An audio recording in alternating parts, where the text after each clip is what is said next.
दोस्तों, मेरा नाम है विश्वास। दोस्तों, हम लोग पढ़ रहे हैं कक्षा 11 का इतिहास। इससे पहले हमने कक्षा 6, 7, 8, 9, 10 का इतिहास समाप्त कर दिया है। उसे आप लोग हमारे प्लेलिस्ट में जाकर पढ़ सकते हैं। दोस्तों, हम लोग पढ़ रहे हैं कक्षा 11 के इतिहास में चैप्टर नंबर 2। चैप्टर नंबर 2 में हमने 2 लेक्चर ऑलरेडी कंप्लीट कर लिया है। आज हमारा तीसरा और फाइनल लेक्चर होगा। दोस्तों, आज हम पढ़ने जा रहे हैं, देखिए, श्रमिकों पर नियंत्रण कैसे किया जाता था। देखिए, भूमध्य सागर और निकटवर्ती पूर्व और पश्चिमी एशिया दोनों ही क्षेत्रों में दासता की जो जड़ें थी वो बहुत ही गहरी थी। यानी यहाँ पर जो दास प्रथा थी वो बहुत मजबूत थी। यहाँ लोगों को दास जो है बहुत बड़ी संख्या में बनाया जाता था। 4वीं शताब्दी में ईसाई धर्म ने राज्य धर्म बनने के बाद भी ये जो गुलामी की प्रथा थी इस पर कोई भी गंभीर चुनौती नहीं दी।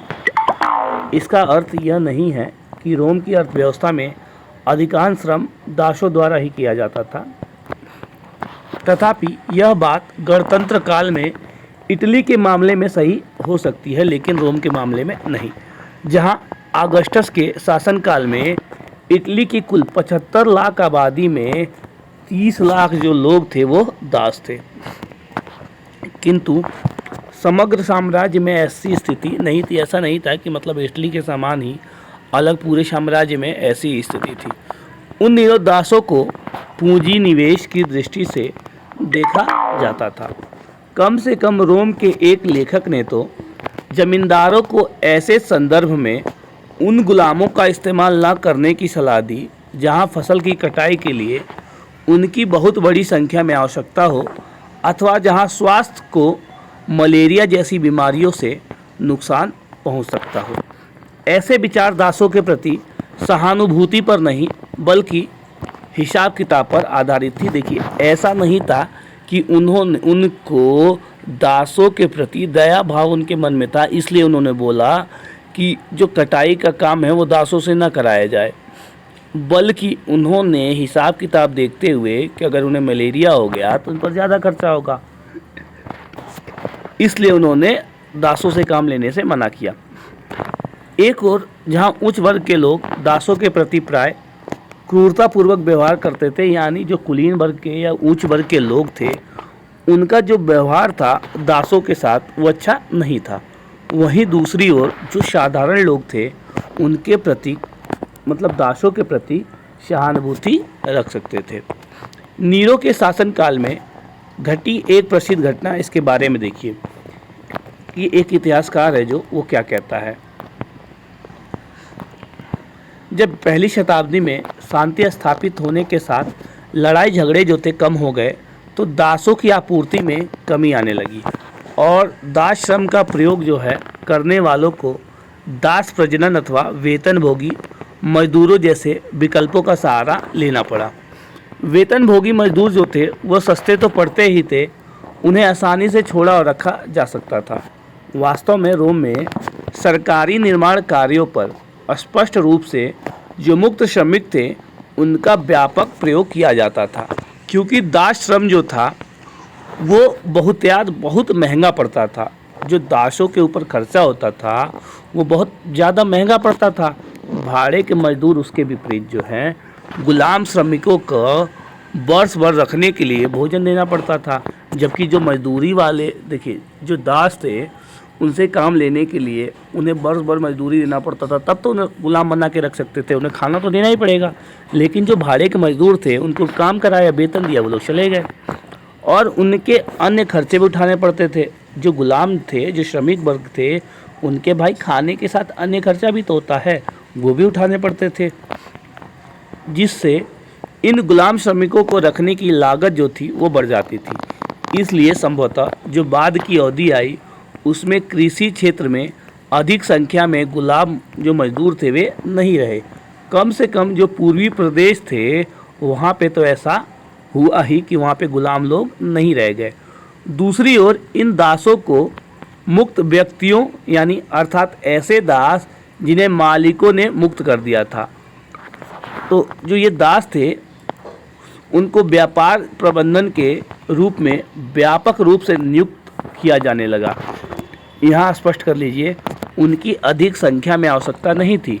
मालिक अक्सर अपने गुलामों अथवा मुक्त हुए गुलामों को अपनी ओर से व्यापार चलाने के लिए पूंजी, यहाँ तक कि पूरा का पूरा कारोबार जो था वो भी सौंप देते थे।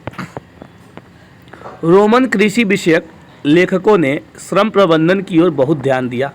दक्षिण स्पेन से आए पहली शताब्दी के लेखक कोलुमेला ने सिफारिश की थी कि जमींदारों को अपनी ज़रूरत से दोगुनी संख्या में उपकरणों तथा औजारों को सुरक्षित भंडार रखना चाहिए, ताकि उत्पादन जो है लगातार होता रहे। क्योंकि दास संबंधी श्रम जो है वो समय की हानि ऐसे मंदों की लागत से अधिक बैठती है। नियोक्ताओं की यह आम धारणा थी कि निरीक्षण यानी देखभाल के बिना कभी भी कोई काम ठीक से नहीं करवाया जा सकता। इसलिए मुक्त तथा दास दोनों प्रकार के श्रमिकों के लिए निरीक्षण जो था सबसे महत्वपूर्ण पहलू था। निरीक्षण को सरल बनाने के लिए कामगारों को कभी कभी छोटे छोटे दलों में विभाजित कर दिया जाता था, यानी काम को आसान बनाने के लिए जो निरीक्षण के दल थे उनको छोटे छोटे हिस्सों में बांट दिया जाता था। कोलुमुल्ला ने 10-10 श्रमिकों के समूह बनाने की सिफारिश की थी और यह दावा किया कि इन छोटे समूहों में यह बताना अपेक्षाकृत आसान होता है कि उनमें कौन काम कर रहा है और कौन कामचोरी, यानी उन पर आसानी से नज़र रखी जा सकती है।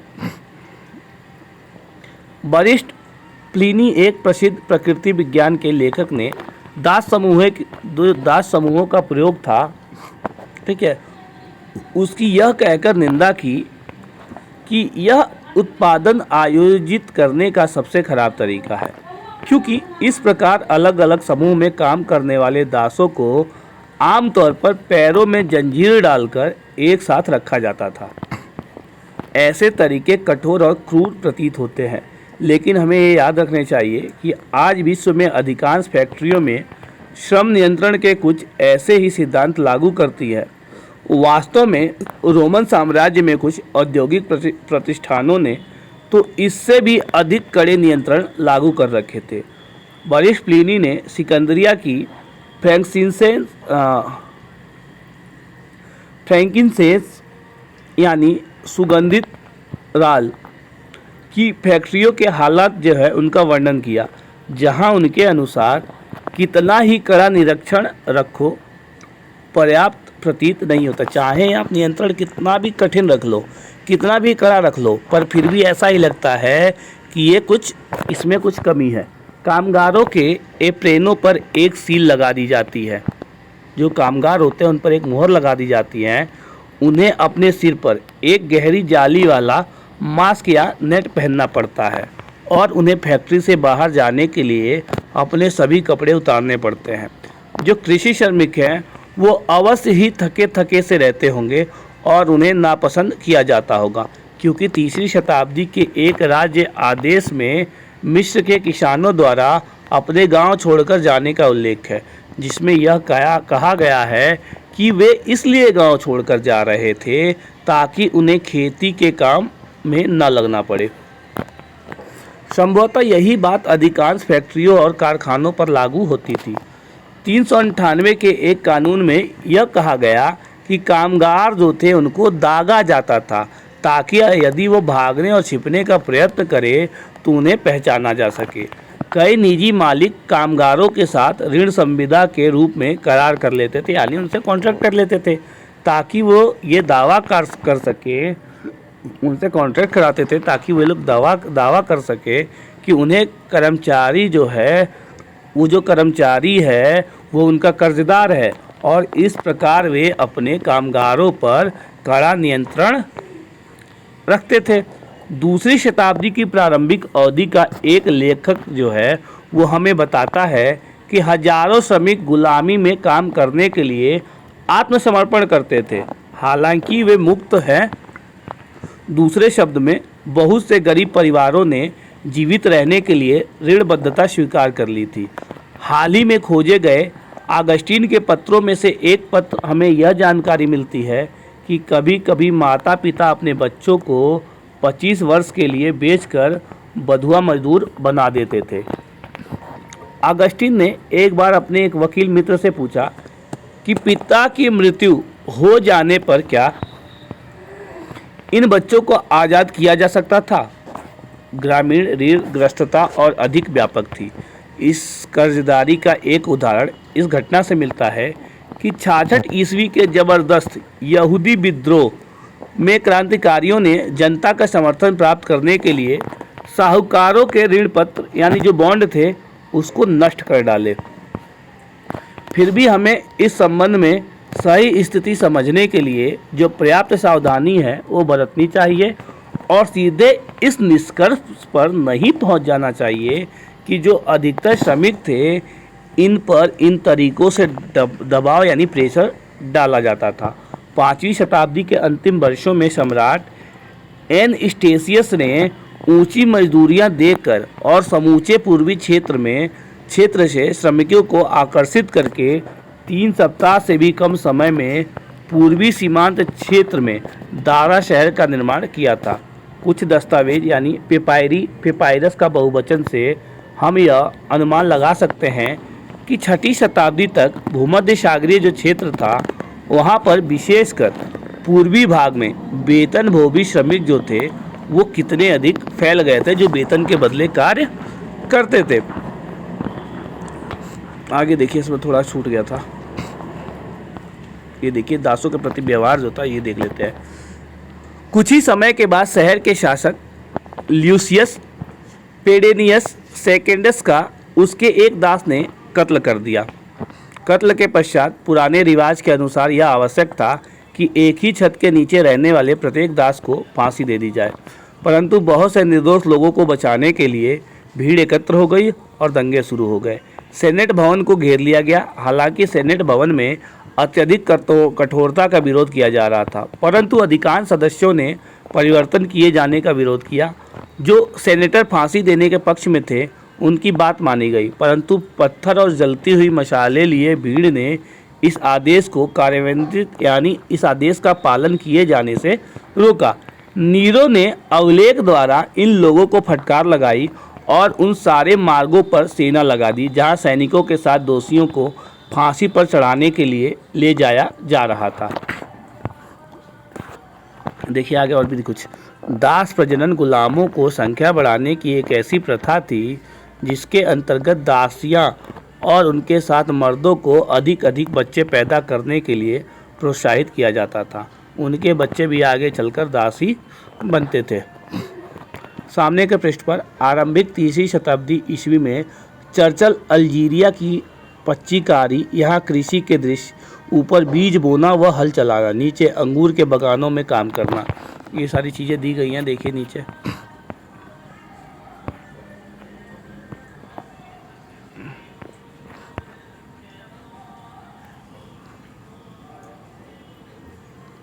हाँ, तो ये देखिए ये कह रहे हैं हल चलाना और बीज बोना, नीचे अंगूर की खेती के बारे में बता रहे हैं। ये हल चला रहा है, बीज बो रहा है ना, और नीचे ये देखिए अंगूर की खेती हो रही है। आगे देखिए, हाँ यहाँ भी कुछ है। फ्रैंकिनसेंस का एक यूरोपीय नाम है जो वास्तव में सुगंधित रॉल है। इसका प्रयोग धूप, अगरबत्ती और इत्र बनाने के लिए किया जाता था। इसे बोसवेलिया के पेड़ से प्राप्त किया जाता था। इस पेड़ के तने में बड़ा छेद कर इसके रस को बहने दिया जाता था और रस के सूखने पर रॉल प्राप्त किया जाता था। समझ गया।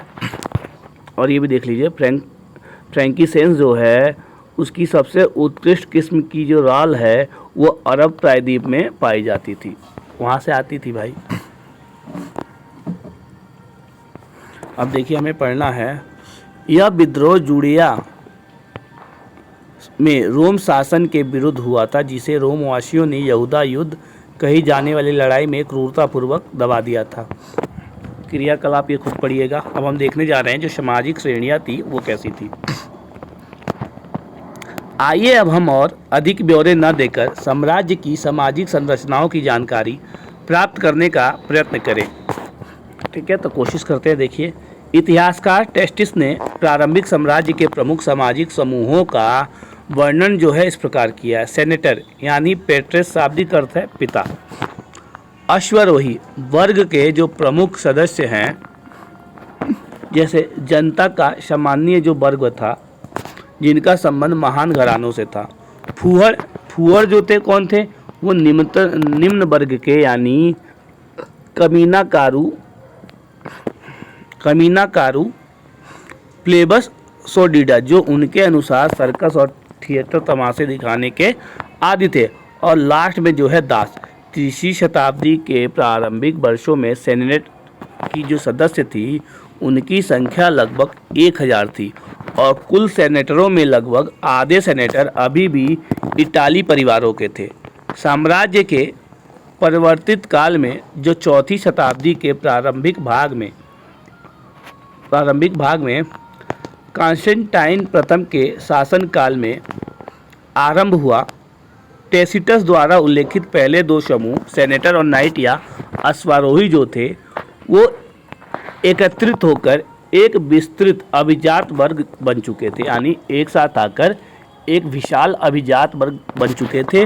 और इनके कुल परिवारों में से कम जो आधे परिवार थे वे अफ्रीका अथवा पूर्वी मूल के थे। परवर्ती रोमन अभिजात वर्ग कम से कम जो देखिए जो परिवर्तित रोमन थे यानी जो अभिजात वर्ग था वो अत्यधिक धनवान था, किंतु कई तरीकों से यह विशुद्ध सैनिक सम्भ्रात वर्ग से कम शक्तिशाली था। देखिए धनवान तो थे लेकिन जो विशुद्ध सैनिक वर्ग था उनसे कहीं न कहीं ये कम शक्तिशाली थे, जिनकी पृष्ठभूमि अधिकतर अभिजात वर्गीय नहीं थी। मध्यम वर्गों में अब नौकरशाही और सेना की सेवा से जुड़े आम लोग शामिल थे, किंतु इसमें अपेक्षाकृत अधिक समृद्ध सौदागर और किसान भी शामिल थे, जिनमें बहुत से लोग पूर्वी प्रांतों के ही निवासी थे। टेसिटस ने अपनी सम्मानीय मध्यम वर्ग की महान सीनेट गृहों के आश्रितों के रूप में वर्णन किया है। मुख्य रूप से सरकारी सेवा एक सेकेंड मैंने क्या कर दिया बॉस। देखिए ये कह रहा है मुख्य रूप से सरकारी सेवा और राज्य पर निर्भरता ही इन मध्यम वर्गीय परिवारों का भरण पोषण करती थी। उनसे नीचे भारी संख्या में निम्नतर वर्गों का एक विशाल समूह था, जिन्हें सामूहिक रूप से हुमिली ओरिस रूप से बड़ी जागीर में नियोजित थे। हुमिलोरिस यानी निम्नतर वर्ग कहा जाता था। इनमें ग्रामीण श्रमिक शामिल थे, जिन्हें बहुत से लोग अस्थायी रूप से जागीर में नियोजित थे। औद्योगिक और खनन प्रतिष्ठानों के जो कामगार थे, जो प्रवासी कामगार जो अनाज तथा जैतून की फसल की कटाई और निर्माण उद्योग के लिए अधिकांश श्रम की पूर्ति करते थे। स्वनियोजित शिल्पकार जो ऐसा बताया जाता था कि मजदूरी पाने वाले श्रमिकों की तुलना में बेहतर खाते पीते थे। बहुत बड़ी संख्या में कभी कभी काम करने वाले श्रमिक, विशेषकर बड़े शहरों में, और वस्तुतः हजारों गुलाम जो विशेष रूप से पूरे पश्चिम साम्राज्य में पाए जाते थे। 5वीं शताब्दी के प्रारंभिक काल के एक इतिहासकार ओलिम्पियोडोरस ने, जो एक राजदूत भी था, लिखा है कि रोम नगर में रहने वाले कुलीन परिवारों को उनकी संपदाओं से वार्षिक आय जो है 4000 पाउंड सोने के बराबर होती थी। इसमें वह उपज शामिल नहीं थी जिसका उपभोग वो लोग सीधे कर लेते थे। इसको छोड़ के उन्हें 4000 पाउंड सोने के बराबर आमदनी होती थी। देखिए परिवर्ती साम्राज्य में प्रथम 3 शताब्दियों से प्रचलित चांदी आधारित मौद्रिक प्रणाली जो थी वो समाप्त हो गई, क्योंकि स्पेन को खानों से चांदी मिलनी बंद हो गई थी और सरकारों के पास चांदी की मुद्रा के प्रचलन के लिए पर्याप्त चांदी नहीं रह गया था। अब सरकार के पास पर्याप्त चांदी नहीं रह गई थी। कॉन्स्टेंटाइन ने सोने पर आधारित नई मौद्रिक प्रणाली स्थापित की और परवर्ती समूचे पूरा काल में इन मुद्राओं को भारी मात्रा में प्रचलन हो गया। रोम साम्राज्य के परवर्ती काल में वहाँ की नौकरशाही के उच्च तथा मध्य वर्ग जो थे वो अपेक्षाकृत बहुत धनवान थे, क्योंकि उन्हें अपना वेतन सोने के रूप में मिलता था और वे अपनी आमदनी का बहुत बड़ा हिस्सा। इसके अतिरिक्त साम्राज्य में भ्रष्टाचार जो था बहुत फैला हुआ था। विशेष रूप से न्याय प्रणाली और सैन्य आपूर्तियों के प्रशासन में उच्च अधिकारी और गवर्नर जो थे वो लूट घसोट और लालच के लिए एकदम कुख्यात हो गए थे। लेकिन सरकार ने इस प्रकार के भ्रष्टाचारों को रोकने के लिए बार बार उसमें हस्तक्षेप किया। इस संबंध से हमें पता चलता है कि सरकार द्वारा अनेक कानून बनाए गए, साथ ही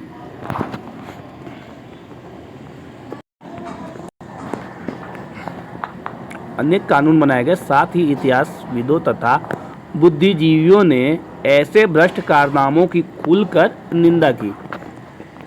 आलोचना का यह तत्व अभिजात्य एवं श्रेष्ठ जगत की एक उल्लेखनीय विशेषता है। देखिए, जो रोमन राज्य था वो तानाशाही पर आधारित था। वहाँ असहमति या आलोचना को कभी कभार ही बर्दाश्त किया जाता था।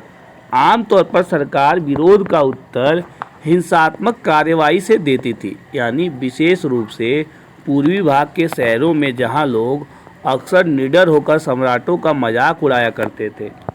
तथापि चौथी शताब्दी तक आते आते रोमन कानून एक प्रबल परंपरा का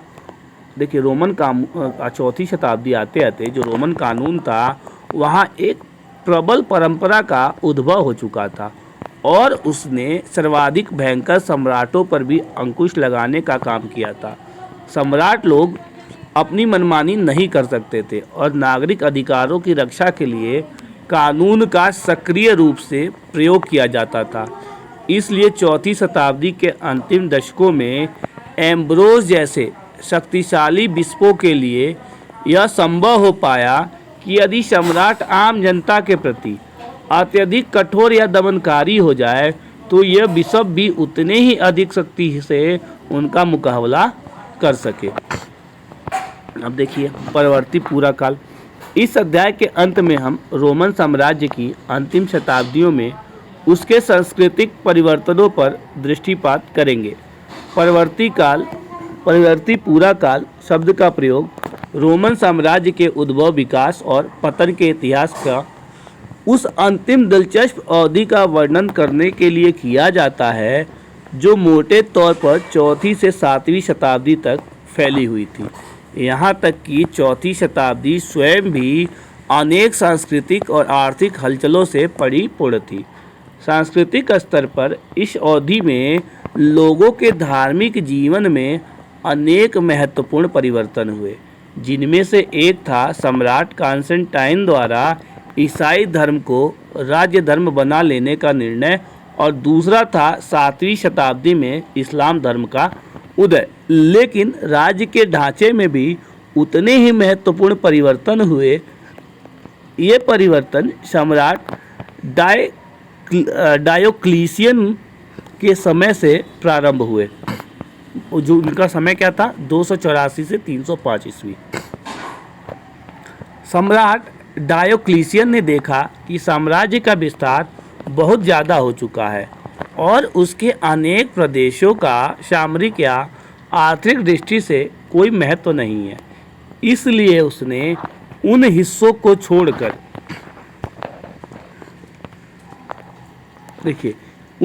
छोड़कर साम्राज्य का जो साम्राज्य था उसको थोड़ा छोटा बना लिया। उसने साम्राज्य की सीमाओं पर किले बनवाए, प्रांतों का पुनर्गठन किया और असैनिक कार्यों को सैनिक कार्यों से अलग कर दिया।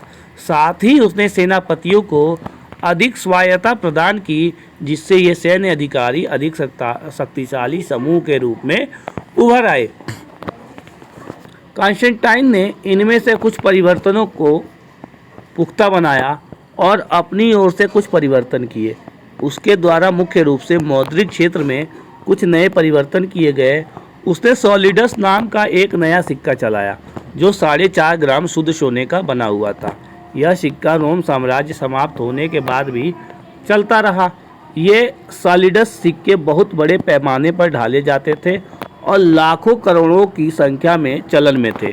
कॉन्स्टेंटाइन का एक अन्य नवाचार था एक दूसरी राजधानी कुस्तुनतुनिया का निर्माण, जहां तुर्की में आजकल इस्तांबुल नगर बसा हुआ है। पहले इसे बाइजेंटाइन कहा जाता था। यह नई राजधानी तीन ओर से समुद्र से घिरी हुई थी।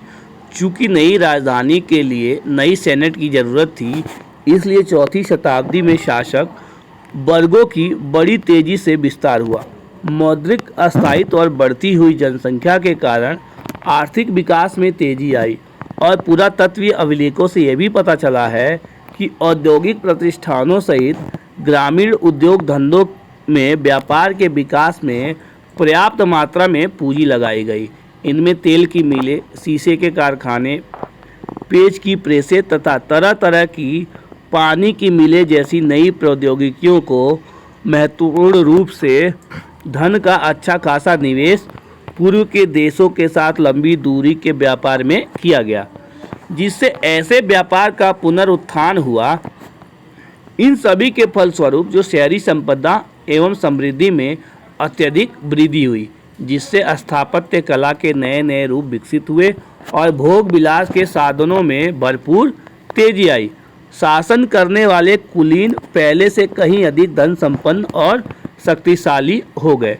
मिस्र में परिवर्तित शताब्दियों के पेपायरस पौधे के पत्तों पर लिखे हुए सैकड़ों दस्तावेज मिले हैं, जिनसे यह पता चलता है कि तत्कालीन समाज जो है अपेक्षाकृत अधिक खुशहाल था, जहां मुद्रा का व्यापक रूप से इस्तेमाल होता था और ग्रामीण संप्रदाएं जो थी भारी मात्रा में सोने के रूप में लाभ कमाती थी। उदाहरण के लिए छठी शताब्दी के दौरान जस्टिनियन के शासनकाल में अकेला मिस्र जो था वह प्रति वर्ष 25 लाख सॉलिडस लगभग 35,000 पाउंड सोना से अधिक धनराशि करों के रूप में देता था। निसंदेह पश्चिम एशिया के बड़े बड़े ग्रामीण इलाके 5वीं और छठी शताब्दियों में आज 20वीं शताब्दी की तुलना में अधिक विकसित और घने बसे हुए थे। इसी सामाजिक पृष्ठभूमि के आधार पर इस अवधि में आगे चलकर अनेक सांस्कृतिक परिवर्तन हुए। यूनान और रोमवासियों की पारंपरिक धार्मिक संस्कृति जो थी वो बहुदेववादी थी। ये लोग अनेक पंथों एवं उपासना पद्धतियों में विश्वास रखते थे और जुपिटर, जूनी, मिनर्वा और मार्स जैसे अनेक रोमन, इटालवी देवों और यूनानी तथा पूर्वी देवी देवताओं की पूजा किया करते थे, जिसके लिए उन्होंने साम्राज्य भर में हजारों मंदिरों और मठों देवालय बना रखे थे। ये बहुदेववादी यानी स्वयं को किसी एक नाम से नहीं पुकारते थे। रोमन साम्राज्य का एक बहुत बड़ा धर्म यहूदी धर्म था, लेकिन यहूदी धर्म भी एकारम यानी विविधताहीन नहीं था, अर्थात परवर्ती पूरा काल के यहूदी धर्म में अनेक विविधताएं मौजूद थी। अंततः चौथी या 5वीं शताब्दियों में साम्राज्य का ईसाईकरण एक क्रमिक एवं जटिल प्रक्रिया के रूप में हुआ। बहुदेववाद विशेष रूप से पश्चिमी प्रांतों में आसानी से तुरंत गायब नहीं हुआ। हालांकि ईसाई धर्म प्रचारक वहां प्रचलित बहुदेववादी मंत्रांतरों से तथा धार्मिक रीति रिवाजों का लगातार विरोध करते रहे और ईसाई जनसाधारण की तुलना में बहुदेववादी की निंदा करते रहे। चौथी शताब्दी में भिन्न भिन्न धार्मिक समुदायों के बीच की जो सीमाएं थी वो इतनी कठोर और गहरी नहीं थी जितनी कि आगे चलकर ये हो गई। ऐसा शक्तिशाली बिशपों की कोशिश के देखिए ऐसा क्यों हुआ? ऐसा इसलिए हुआ जो शक्तिशाली बिशप थे उनकी कोशिशों के कारण हुआ, जिन्होंने अपने अनुयायियों को कड़ाई से धार्मिक विश्वासों तथा रीति रिवाजों के पालन करने का पाठ पढ़ाया। जनता में आम खुशहाली खास तौर पर पूर्वी भागों में अधिक फैली, जहां आबादी छठी सदी के मुख्य भाग तक बढ़ती रही थी। हालांकि वहां प्लेग की महामारी का प्रकोप प्लेग फैल चुका था, महामारी आ चुकी थी, जिसके कारण 540 के दशक में लगभग संपूर्ण भूमध्य सागरीय प्रदेश प्रभावित हो गया। इसके विपरीत पश्चिम में साम्राज्य राजनीतिक दृष्टि से विखंडित हो गया, क्योंकि उत्तर से आने वाले जर्मन मूल के समूहों गोथ, वेंडल, लोम्बार्ड आदि ने सभी बड़े प्रांतों को अपने कब्जे में ले लिया था और अपने अपने राज्य स्थापित कर लिए थे, जिन्हें रोमोत्तर राज्य कहा जाता है। यानी रोम के उत्तर काल में, यानी जब रोम का पतन हो रहा था उस समय इनकी स्थापना हो रही थी। इनमें सबसे महत्वपूर्ण राज्य थे स्पेन में विसिगोथों का राज्य, जिसे अरबों ने 711 से 700 के बीच नष्ट कर दिया। गाल में फ्रैंकों का राज्य लगभग 511 से 687 और इटली में लोम्बार्डो का राज्य 568 से 774। यह राज्य एक भिन्न किस्म की दुनिया की शुरुआत के पूर्व संकेत थे, जिस दुनिया को आमतौर पर मध्यकालीन यानी मेडाइवल कहा जाता है। पूर्वी भाग में जहां साम्राज्य संयुक्त बना रहा, जस्टिनियन का शासनकाल समृद्धि और शाही महत्वाकांक्षा के उच्च स्तर का घोतक था। जस्टिनियन ने 533 में अफ्रीका के वेंडलों के कब्जे से अफ्रीका जो थे उनके वेंडलों के कब्जे से छुड़ा लिया और इटली को गोथों से लेकर वापस उस पर अधिकार कर लिया। इससे देश तहस नहस हो गया और लोम्बार्ड के आक्रमण के लिए रास्ता तैयार हो गया। 7वीं शताब्दी के प्रारंभिक दशक आते आते रोम और ईरान के बीच लड़ाई फिर से छिड़ गई और शशानी शासकों ने, जो 3वीं शताब्दी से ईरान पर शासन कर रहे थे, मिस्र सहित सभी विशाल पूर्वी प्रांतों में बड़े पैमाने पर आक्रमण कर दिए। बाइजेंटियम अब रोम साम्राज्य की ज़्यादातर, जो रोम साम्राज्य है उसे ज़्यादातर किस नाम से जाना जाता है? बाइजेंटियम के नाम से। 620 के दशक में इन प्रांतों पर फिर से अपना कब्जा कर लिया, लेकिन उसके कुछ ही वर्ष बाद उसे दक्षिण पूर्व की ओर से एक बहुत जोरदार अंतिम धक्का लगा, जिसे वह सहन नहीं कर सका। अरब प्रदेश से शुरू होने वाले इस्लाम के विस्तार को प्राचीन विश्व इतिहास की सबसे बड़ी राजनीतिक क्रांति कहा जाता है। 642 तक, मैं बार पता नहीं क्या हो रहा है, 642 तक जब पैगंबर मोहम्मद की मृत्यु को मुश्किल से 10 साल हुए थे, पूर्वी रोमन और शशानी दोनों राज्यों के बड़े बड़े भाग भीषण युद्ध के बाद अरबों के कब्जे में आ गया। किंतु हमें यह ध्यान रखनी चाहिए कि उभरते हुए इस्लामी राज्य की जीते जो एक शताब्दी बाद अंततः स्पेन, सिंध और मध्य एशिया तक फैल गई। अरब जनजातियों को ही पराजित करने से हुई। अरब से शुरू होकर ये जीते सीरियाई रेगिस्तान तथा इराक की सरहदों तक पहुंची, जिसके पश्चात मुस्लिम सेनाएं दूर दूर तक गईं, जैसा कि हम अगले विषय 4 में देखेंगे। अरब प्रायद्वीप और वहां रहने वाले अनेक जनजातियों के एकीकरण के कारण ही इस्लाम धर्म जो है इसका क्षेत्रीय विस्तार हुआ। ये देखिए, ये मैप दिया है इस्लाम धर्म का, जहाँ जहाँ विस्तार हुआ। पश्चिमी एशिया का मैप है। काला सागर, कुस्तुनतीनिया, भूमध्य सागर, दमिश्क, सीरिया, फिलिस्तीन, जुड़ेया, सहारा मरुस्थल, सारा है, देख लीजिएगा। देखिए यहाँ दिया है तीनों महाद्वीपों में फैला हुआ जो साम्राज्य हैं, शासक और घटनाएं देखिए, कौन किस समय शासक थे। 27 ईसा पूर्व से 14 ईस्वी के आसपास, यानी 27 ईस्वी पूर्व के बाद देखिए ऑक्टेवियन द्वारा स्थापित प्रिंसिपेट, वह अपने आप को ऑगस्टन कहने लगा था। ऑक्टेवियन जो था वो अपने आप को क्या कहने लगा था? ऑगस्टस कहने लगा था। लगभग 24 से 79 वरिष्ठ प्लिनी का जीवन, विसुवियस नामक ज्वालामुखी के फटने से उसकी मृत्यु, और विसुवियस ने रोमन नगर पोम्पोई को भी अपने लावे में दफन कर लिया था। ये कह रहा भाई 24 से 79 ईस्वी के आसपास क्या हुआ, प्लिनी नगर में एक ज्वालामुखी फटा, पोम्पोई नगर में एक ज्वालामुखी फटा, जिसमें जो वरिष्ठ प्लिनी था वो भी मर गया और पूरा गांव उसमें दफन हो गया। 66 से 70 ईस्वी के आसपास विशाल यहूदी विद्रोह और रोमन जो सेनाएं थी उनका जेरूशलेम पर कब्जा हो गया। लगभग 115 में क्या हुआ देखिए, त्राजान की पूर्व में विजयों के बाद, यानी जो त्राजान था उसने पूर्व पर विजय पा लिया और रोमन साम्राज्य का अधिक से अधिक विस्तार किया। 212 में साम्राज्य के सभी मुक्त निवासियों को रोमन नागरिक का दर्जा दे दिया गया। 224 में ईरान में नया वंश स्थापित हुआ और जिसे उनके पूर्वज ससान के नाम पर शशानी कहा गया, यानी शशानी वंश की स्थापना हो गई।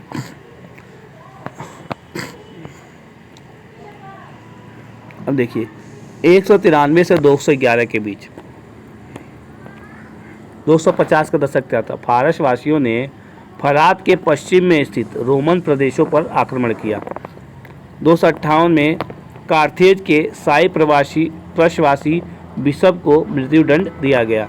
260 के दशक में गैलिनस ने फिर से सेना संगठित की। 273 में पामाएरा का कारवान नगर रोमवासियों द्वारा नष्ट कर दिया गया। क्या? पामाएरा का जो कारवान नगर था उसको। 297 में डायोक्लिशियन ने 100 प्रांतों में साम्राज्य का पुनः गठन किया। लगभग 310 में कॉन्स्टेंटाइन ने सोने का नया सिक्का सॉलिडस चलाया। 312 में कॉन्स्टेंटाइन ने ईसाई धर्म स्वीकार कर लिया। 324 में कॉन्स्टेंटाइन ने अब साम्राज्य का एकमात्र शासक बन गया। उसने कुस्तुनतुनिया जो नगर थी उसकी स्थापना की। कब? 324 में। 354 से 400 देखिए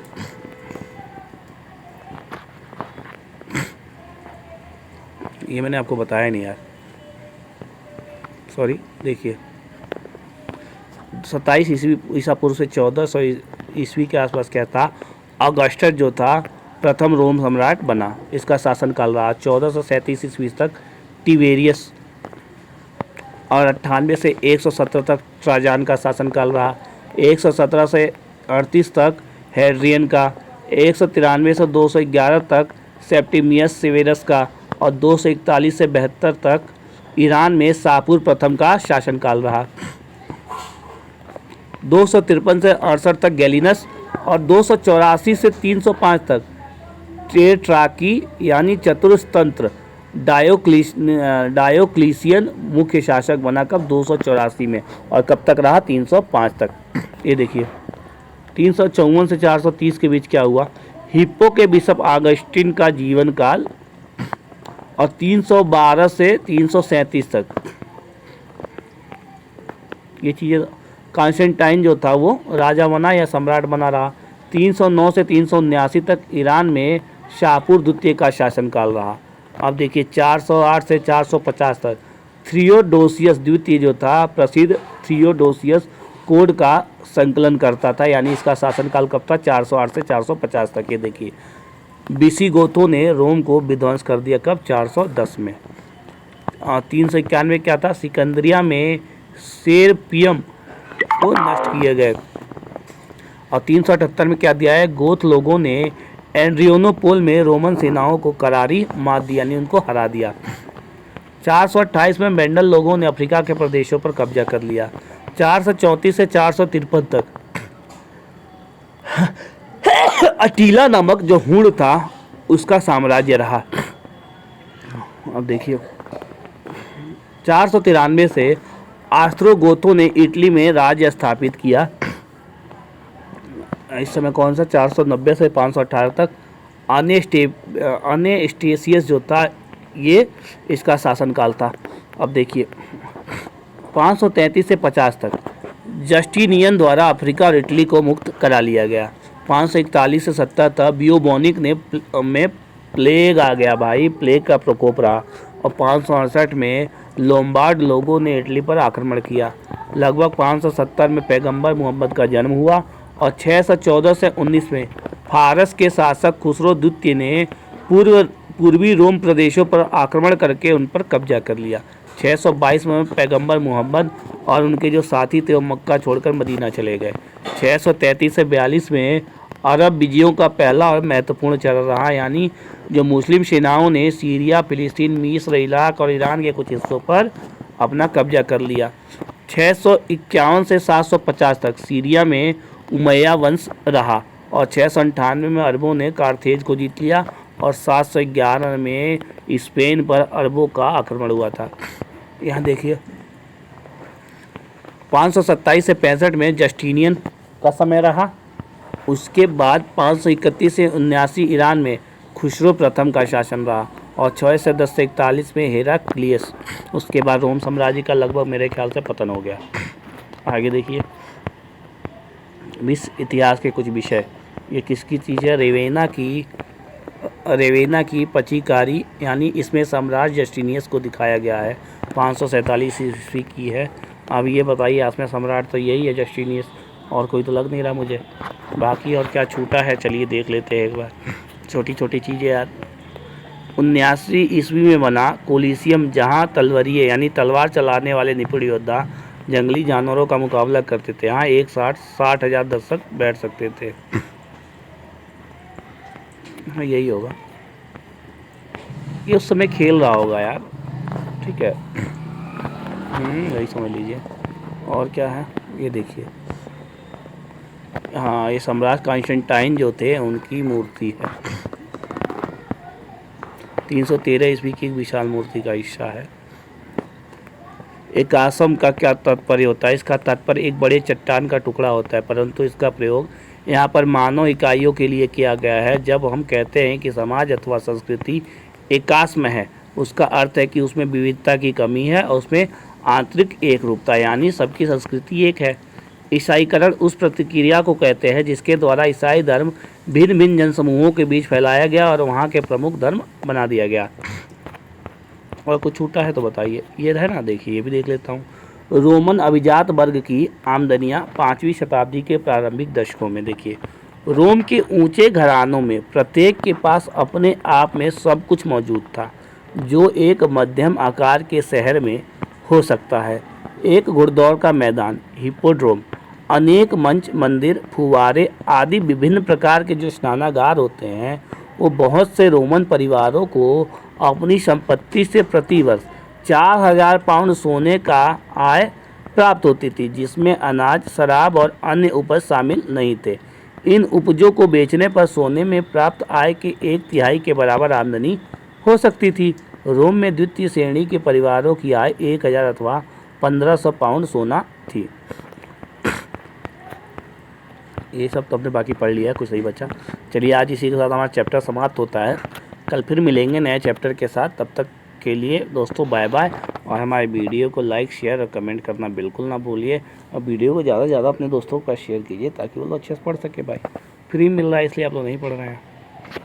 अभी पैसा लगता तो फिर भाई सबको अच्छा लगता।